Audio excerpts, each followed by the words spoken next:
Hello everyone, তোমরা অনেক সময় চিন্তা করো সকালবেলায় ব্রেকফাস্টে কি করব, যেটা হেলদি হবে, টেস্টি হবে আর ওয়েট লসও হবে। যাদের প্রচুর ওয়েট লসের জন্য কোনো রেসিপি চাচ্ছ, তো আমি আজকে নিয়ে চলে এসেছি চটজলদি একটা weight loss healthy tasty recipe.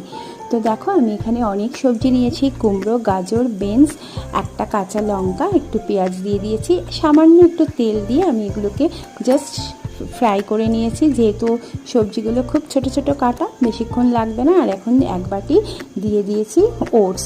তো এইটাকেও ভালো করে সমস্ত সবজির সাথে মিক্সড করে নেব। তো দেখো, ভালোভাবে আমার মিক্সড হয়ে গেছে। এখন জল দিয়ে দেব।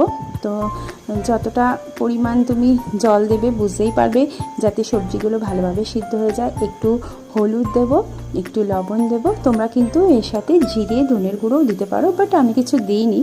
আর নামানোর আগে দিয়ে দিলাম একটু ঘি, আর ব্যালেন্সিংয়ের জন্য সামান্য একটু চিনি, যাতে ব্যালেন্সটা খুব সুন্দর হয়। দেখো, আমার কিন্তু হয়ে গেছে সুন্দর মশলা ওটস। তো এই হচ্ছে আজকে আমার ব্রেকফাস্ট। সাথে একটা ডিম সিদ্ধ নিয়ে নিয়েছি, আর একটু গোলমরিচ গুঁড়ো দিয়েছি। তো এই ওটস এই রেসিপিটা তোমরা যদি একবার করে খাও না, মনে হবে রোজই খেতে। তো আমার কিন্তু বেশ ভালো লেগেছে, একবার করে দেখতে পারো।